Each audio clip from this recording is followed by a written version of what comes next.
हो गया जूम तो हो ही ले। हाँ अच्छा ठीक है, बात को समझिएगा, बात को समझिएगा। दो चर बता रहे थे, तो अभी कोई समझ गए? जो ना समझा है बोलेगा, ठीक है। अब देखना, जब सब कुछ समझ गया हम कुछ भी दिए, लेकिन रागनी का वही हाल है ना रागनी। चलिए देखिए, अगर अब हम देखते हैं, बात तो समझिएगा, हम इससे पहले निर्देशांक ज्यामिति पढ़े थे। निर्देशांक ज्यामिति में बताए थे कि एक्स वाई नाम का दो गो अक्ष होता है, होता है। तो कोई जानवर का नाम नहीं था, अक्ष का नाम था। किसका नाम था? अक्ष का नाम था। एक्स अक्ष और वाई अक्ष। उसी में ये भी हम बताए थे कि एक्स अक्ष को भुज बोलते हैं और वाई अक्ष को कोटि बोलते हैं। भुज को दो भाग में डिवाइड किया गया था, एगो पॉजिटिव और एगो नेगेटिव। और वैसे ही कोटि को दो भाग में डिवाइड किया गया था, एगो ऊपर का पॉजिटिव, नीचे का नेगेटिव। जिसको बोलते थे वाई डैश और एक्स डैश। नेगेटिव में जो उसको बोलते हैं वाई डैश और एक्स डैश। अब देखो वहां पे भी एक्स वाई था, यहाँ पे भी एक्स वाई आएगा।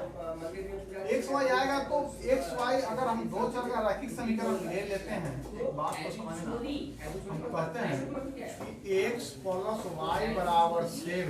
क्या कहते हैं?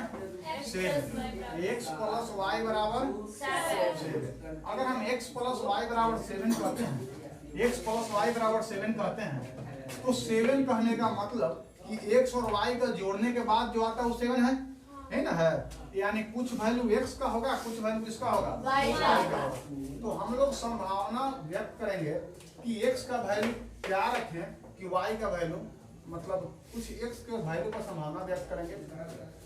तो एक्स के वैल्यू पर जब संभावना व्यक्त कर देंगे तो वाई का वैल्यू निकल जाएगा, निकल जाएगा ना। तो संभावना कैसे व्यक्त करते हैं, बात को समझना। और उसी को हम लोग आगे चल के ग्राफ में दर्शाना सीखेंगे। और ग्राफ में भी नियामक हम बताए ही थे, बिंदु दर्शाने के लिए बताया था ना।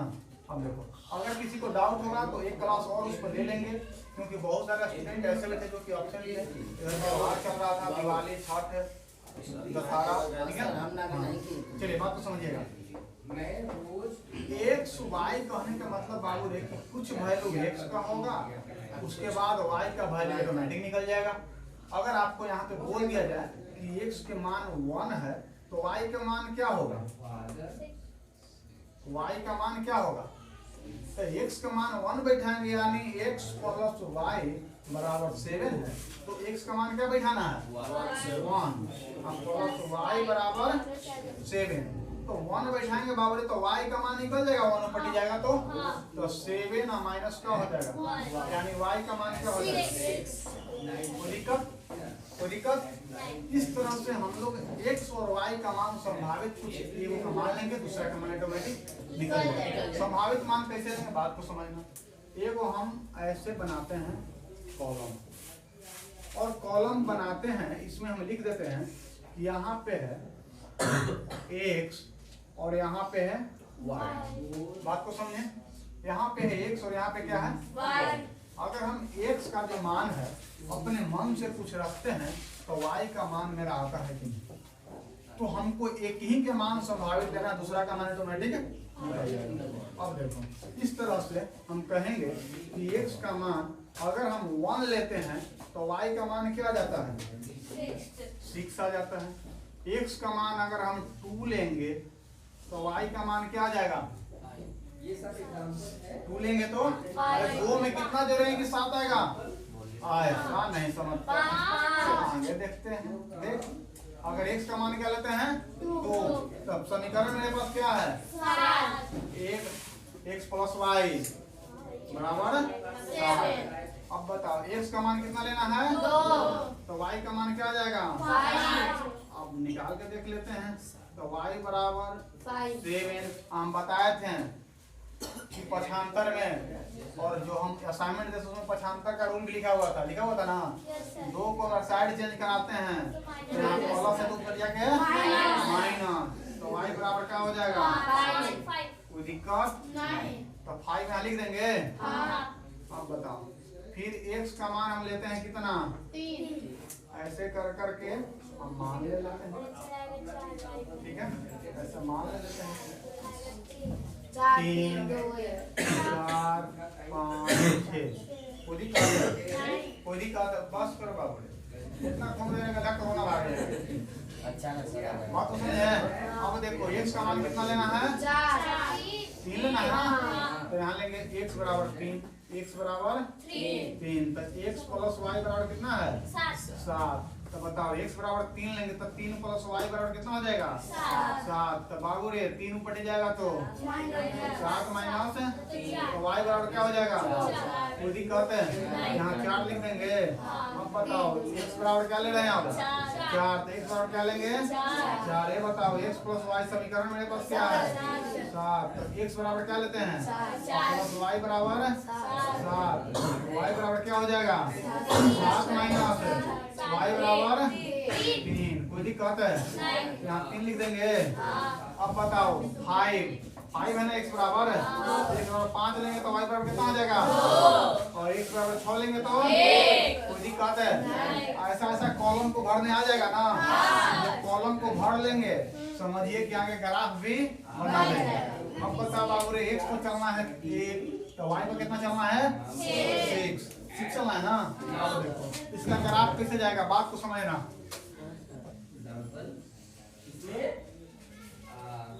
अब देखो हम बताए थे कि जो ऊर्ध्वाधर है, जो खारा है, उसको क्या बोलते हैं? y, और नीचे वाला को y है। जो लेटा हुआ उसको क्या बोलेंगे? x। और इसको क्या बोलेंगे? कोई दिक्कत है? लेकिन हमको यहाँ कहीं पे भी माइनस दिख रहा है? नहीं ना। तो माइनस जब बाबू नहीं दिख रहा है तो माइनस डैश के लिए आता है ना। तो डैश वाला हम लेंगे? नहीं लेंगे। और डैश वाला लेंगे भी तो छोटा लेंगे, सिर्फ दिखाने के लिए कि हम लिए हैं, सिर्फ दिखाने के लिए कि हम डैश को अभी लिए। कोई दिक्कत है? अब देखो बात को समझना। इधर की ओर बढ़ेंगे तो नंबर कुछ ना कुछ होगा ना। यहाँ पैसे ही होता है ना। यहाँ पे मान लेते हैं 1 है, यहाँ पे 2 है, यहाँ पे 3 है। अब हार्डली नंबर कहाँ तक ले सकते हैं? 6 तक। 4 है, 5 है, 6 है, ले लिए हैं।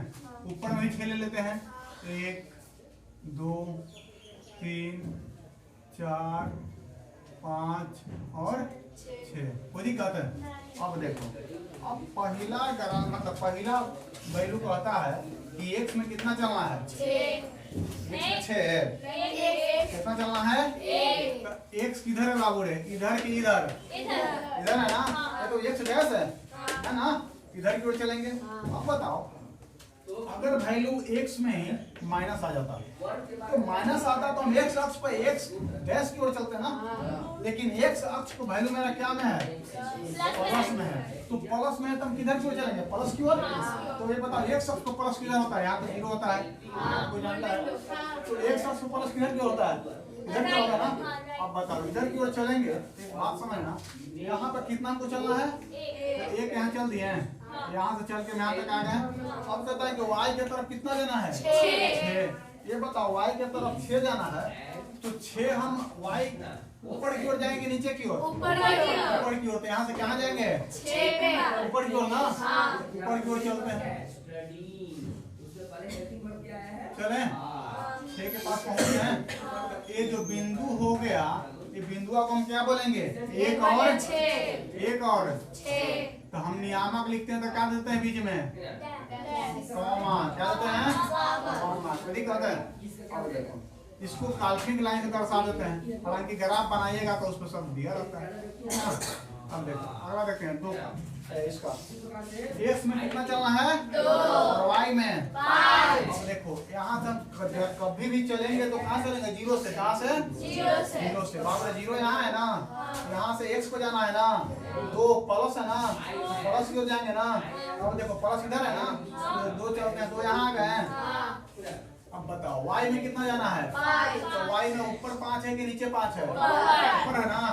ऊपर की ओर जाएंगे ऐसे करते हुए। 5 यहाँ पे है ना, यहाँ पे क्या हो गया? 5। अब ये बताओ 5 हो गया ना। कोई दिक्कत है? नहीं ना। अब इसका मतलब इसका बिंदु का नाम क्या हो जाएगा? बिंदु का नाम क्या हो जाएगा? पहले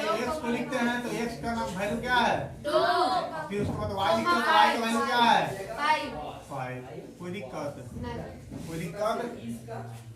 इसमें चलते हैं। इसमें x का वैल्यू कितना है? 3 प्लस है कि माइनस? इधर की ओर चलेंगे, इधर की ओर, तो 3 चलते हैं। 1 2 3 यहाँ चले। उसके बाद क्या बोलता है? उसके बाद क्या बोलता है? y में कितना चलना है? 4 ऊपर की ओर ना। और देखो 4 देखो तो सामने है ना, यहाँ पे पूरी कल। अब देखो इस बिंदु का नाम क्या हो जाएगा? 3, 4 दिक्कत। उसी तरह से आगे चलेंगे इसमें। अब देखो 3 तक चल दिए थे ना, अब 4 चलते हैं। x में कितना चलेंगे? 4, y में 3 कहाँ है?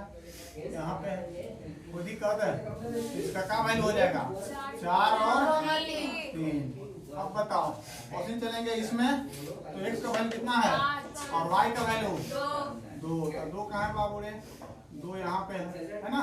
इसका क्या कहेंगे? 5 और 2। उसके बाद x में कितना चलेंगे? 6 और y में कितना? 1। तो 6 चलेंगे। यहाँ आ गए, 1 यहाँ पे आ गए ना। इसका क्या कहेंगे? अब देखो तो इसको जब मिलाएंगे तो एक सरल रेखा बन रहा है कि ना बन रहा है? बन रहा है। हालांकि ग्राफ की कॉपी ना है तो थोड़ा सा इधर तो होगा नहीं, ठीक है? सरल रेखा बन रहा है ना, इसी को बोलते हैं रैखिक। क्या बोलते हैं? रैखिक। अगर बाबू के समीकरण रैखिक होगा तो ऐसा ही रेखा बनाएगा। बात को समझे? बात को समझे? ऐसा ही रेखा बनाएगा।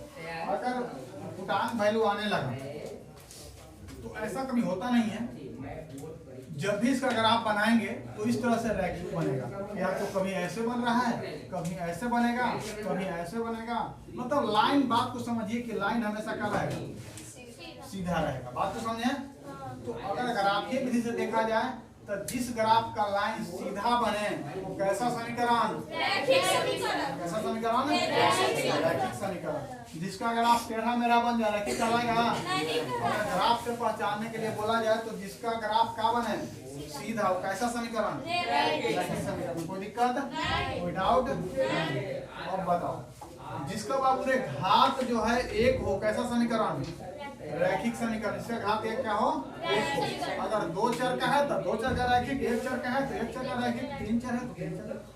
लेकिन 3 चर ऐसा होता, 3 चर तो 3 डायमेंशन अभी नहीं, ठीक है? कोई दिक्कत? आपको समझे? चलिए, इतना होने के बाद आगे की क्वेश्चन अगले क्लास में।